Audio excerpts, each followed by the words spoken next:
Olá, professor, boa tarde. Me chamo Arthur Linhares, sou um dos integrantes do grupo e vou dar início à apresentação do nosso seminário. Somos da turma T02. O tema principal é a relevância da zoologia na vivência da agronomia e utilizamos uma espécie do filo Anélida para complementar nossa apresentação. Os integrantes são a Ana, eu, Daniel Andrade e Daniel de Souza, Júlia, Paulo, Pedro, Igor e Luiz. Bom, de início, vamos ao que é a zoologia. Zoologia é o ramo das ciências biológicas que se ocupa no estudo do reino animal em seus múltiplos aspectos. Abrange todas as formas de estudo relativas a animais, não apenas os componentes do corpo animal e os processos vitais que o sustentam, mas também as relações que mantêm os animais ou grupos de animais entre si e com o meio ambiente. Além de das pesquisas concretas e específicas em cada um dos diversos campos de que trata, a zoologia tenta responder a uma série de questões básicas, tais como o que é um animal e em que se diferencia essencialmente dos demais seres vivos, que tipos ou padrões básicos de organização animal existem e como se agrupam as diversas formas para dar lugar a grandes troncos aparentados entre si, que fatores governam ou influenciam a evolução e a distribuição das espécies animais ao longo do tempo, e que relações ecológicas mantêm essas espécies com outros grupos de animais e plantas e com o meio em que se desenvolvem.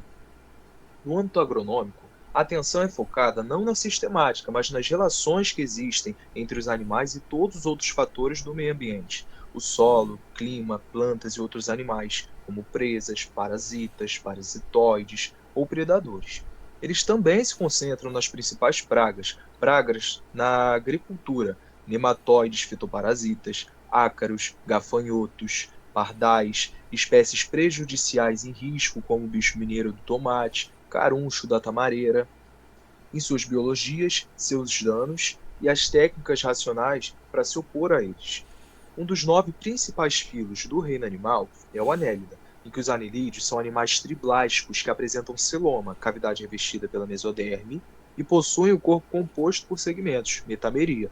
Entre seus representantes, pode citar as minhocas, definidas por Aristóteles como arados da terra, em razão dos túneis e galerias que formam no solo em busca de abrigo e alimento. Hábito esse que proporciona uma grande vantagem a ele, facilitando a aeração e irrigação, inclusive aos animais mais compactados. Tem seu uso na agronomia bastante requisitado, visto que, sendo detritívoros, reciclam a matéria orgânica ao ingeri-la juntamente com a terra, expelindo mais de 50% do que ingere na forma de humus, acelerando o processo de decomposição, além de tornarem o solo mais permeável e descompactado, estimularem a retenção de água pela terra, e algumas espécies alimentam-se também de nematóides prejudiciais às plantas, mostrando-se eficientes no controle de uma possível manifestação. Muito rica em proteína, vitaminas e sais minerais, a minhoca já vem sendo consumida pelo homem há milhares de anos, assim como o conhecimento de sua importância para a fertilidade dos solos. Os sumérios, há 5.000 anos atrás, caracterizavam a qualidade dos solos pela densidade de minhocas, e no Antigo Egito, esses animais eram endeusados a ponto de que, quem os danificasse, poderia ser castigado com a pena capital. Aristóteles, na sua obra Historia Animalium, escreveu as minhocas como os intestinos da terra, responsáveis pela sua produtividade, e Charles Darwin reconheceu a eles a importância e descreveu a atividade que desenvolvem nos solos. Portanto, as minhocas são os principais obreiros da transformação do substrato mineral superficial da Terra no meio biogeoquímico que designamos hoje por solo. As minhocas não são os únicos organismos a quem podemos atribuir responsabilidades na formação e estruturação do solo. Também as formigas, as térmitas, as plantas, através das suas raízes, e alguns fungos participam na produção e manutenção do solo. A importância destacada das minhocas advém do fato de serem os animais mais numerosos e de terem sido os pioneiros dessa função, muito antes de surgirem os insetos. Nascendo da colonização das zonas emersas por organismos vegetais, cerca de 400 milhões de anos atrás, e, subsequentemente, do desenvolvimento dos vegetais terrestres, alguns anelídeos aquáticos teriam se adaptado à vida fora d'água, conservando o regime detritívoro, confinando-se em meios que lhes garantiam um certo grau de umidade, mas regredindo em diversos aspectos anatômicos. Em suma, adotando o modelo minhoca e iniciando, desde logo, a escavação e a produção de solo com base na matéria orgânica gerada pelos vegetais terrestres de então, as algas e os briófitos.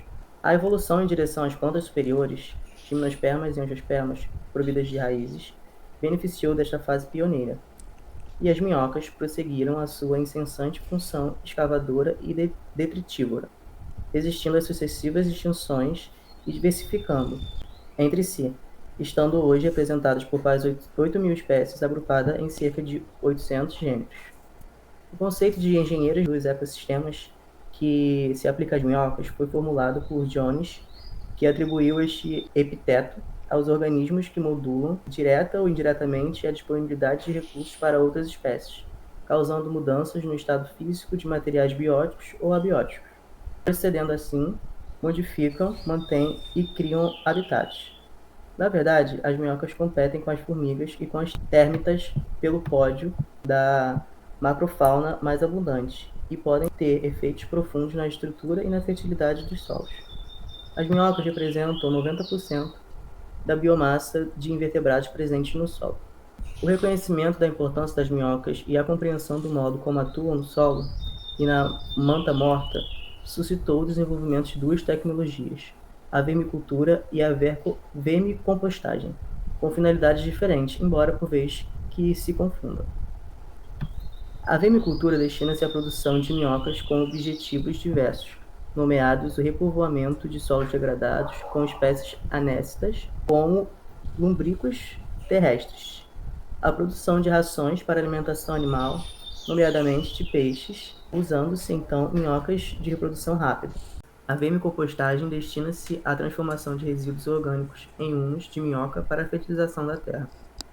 O humus de minhoca, que nada mais é do que as excreções da minhoca, com forte concentração de fósforo, potássio e nitrogênio, quando aplicado ao solo, atua de forma benéfica sobre suas características físicas, químicas e biológicas, favorecendo a sua conservação e auxiliando o desenvolvimento das plantas. O humus é rico em carbono e geralmente ácido, devido ao seu conteúdo de ácido úmico. Aumenta o potencial de armazenamento de água do solo e produz ácido carbônico, que desintegra os minerais.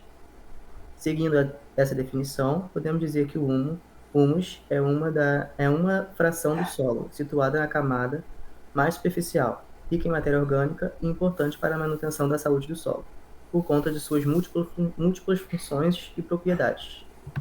Podemos citar alguns benefícios do humus no uso da prática agrícola, como o processo de conversão de matéria orgânica do solo em humus, que assim alimenta os micro-organismos e outras criaturas, mantendo níveis de vida elevados e saudáveis no solo. Outro ponto é que o humus é muito importante para a fisiologia das plantas e sua nutrição, já que a decomposição de material vegetal morto se transforma em substância úmica. Cerca de 80 a 90% do peso do humus é composto por água, assim sendo um importante reservatório de água que o permite resistir à seca. A cor escura, geralmente marrom ou preta, do humus ajuda a aquecer os solos frios em determinadas regiões, aumentando a atividade biológica. O humus pode contribuir para a mitigação das mudanças climáticas por meio de seu potencial de sequestro de carbono.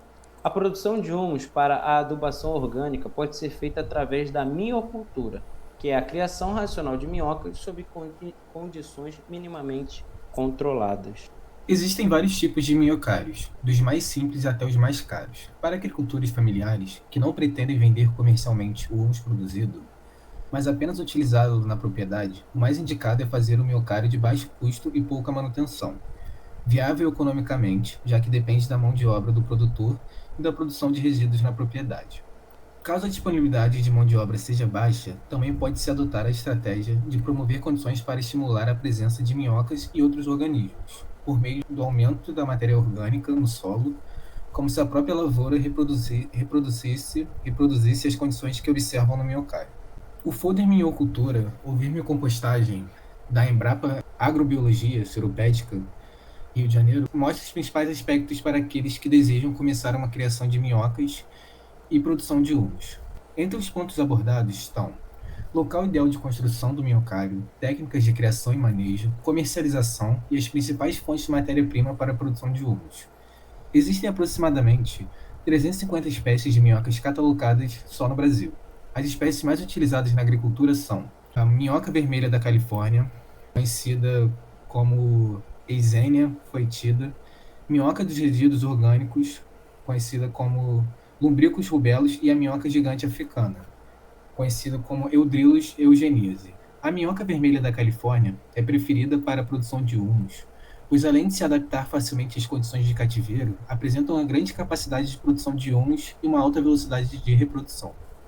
Sua utilização na compostagem é capaz de transformar terras consideráveis inférteis em terra boa, dependendo do seu equilíbrio, grande quantidade certa de produtos úmidos e secos, e, além disso, colabora de modo significativo no processo de compostagem doméstica, pois apesar de possuir seu tamanho menor em relação à nativa brasileira, sua espécie é conhecida por ser devoradora.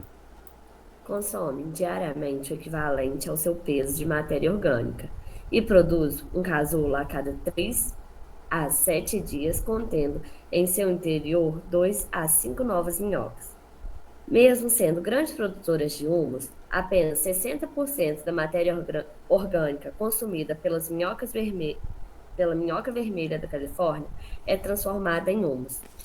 Os demais 40% a minhoca usa para o seu próprio desenvolvimento e reprodução. Assim, a cada 10 quilos de esterco serão produzidos aproximadamente 6 quilos de humus. Apesar dessa diferença em quilos, o humus de minhoca é um produto muito superior ao esterco. As minhocas conseguem concentrar e disponibilizar no humus os elementos nutricionais necessários às plantas de forma mais rápida do que a decomposição natural do esterco.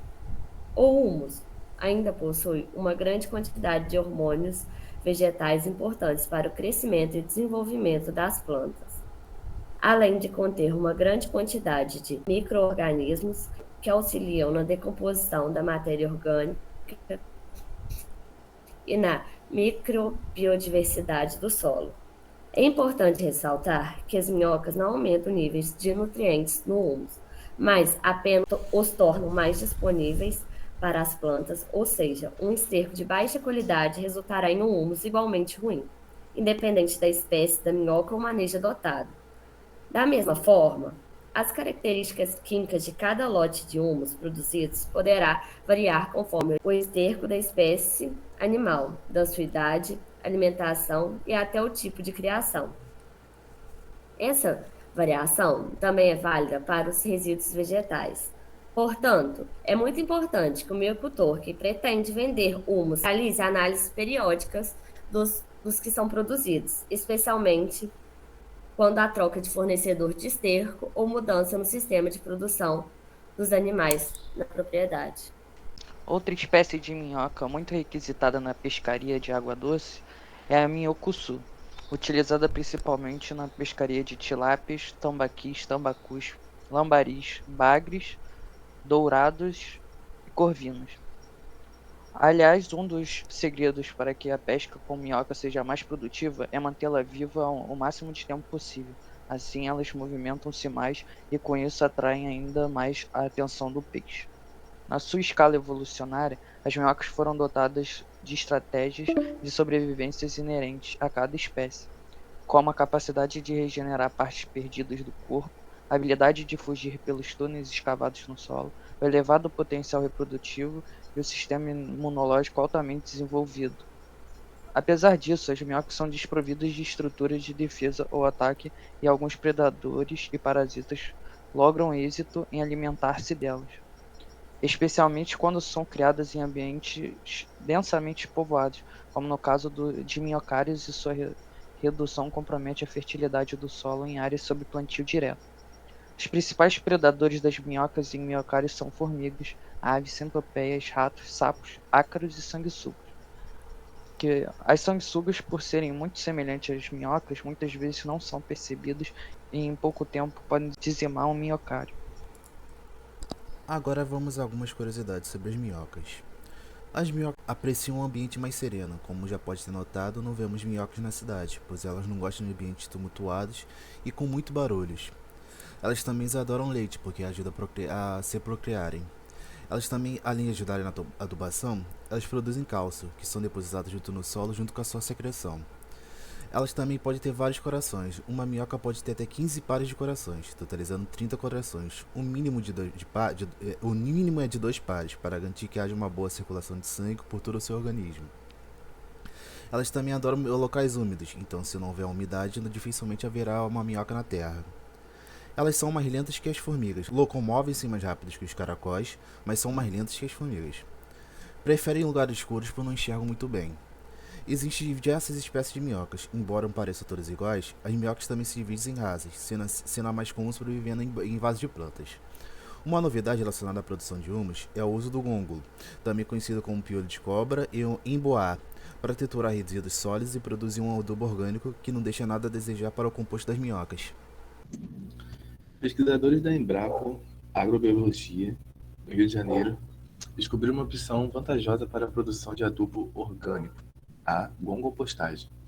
Esta tecnologia consiste na utilização dos gongolos, também conhecido como piolho de cobra, e embuá. Eles são excelentes trituradores de resíduos sólidos para a produção de adubo.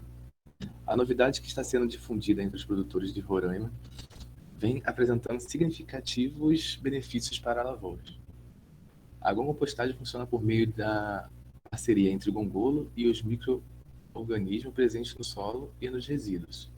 Os gongolos trituram os materiais, facilitando a decomposição por esses micro-organismos. É por meio dessa decomposição que os resíduos são transformados em adubo orgânico. O gongopostagem está sendo muito recomendado para a produção de mudas, especialmente hortaliças. Ele também pode ser usado como substrato para sementeiras, na fertilização de manutenção das plantas e para reposição da matéria orgânica do solo em áreas degradadas. É uma tecnologia simples, rápida e barata, pode ser uma boa alternativa para as áreas rurais, mas também para moradores de terrenos urbanos realizarem o reaproveitamento de restos culturais, corte de grama, folhas secas e podas. Menciona na lista de transferência de tecnologia da Embrapa Roraima, José Alberto Mattioni. Falando agora sobre a gongopostagem, material produzido pelo parente da minhoca, que é o gongolo ou piolho de cobra, assim chamado em alguns lugares, ele é um processo que dura de 90 a 120 dias, dependendo das condições e do ambiente na qual ele está inserido. E que enquanto mais tempo em contato com o animal, melhor esse resíduo produzido. Nós podemos destacar, comparado a humus, é de que não precisa ser misturado a outros substratos ou materiais, podendo então ser aplicado diretamente na plantação. Já no humus, é necessário essa mistura, como nós já abordamos anteriormente.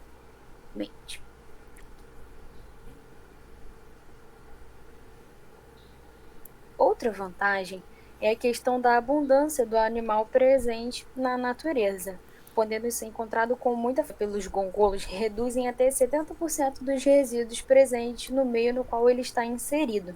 Cabe ressaltar, então, que é uma ótima opção para ser utilizada em ambientes danificados oriundos, por exemplo, de impactos ou degradações ambientais, por exemplo, os lixões.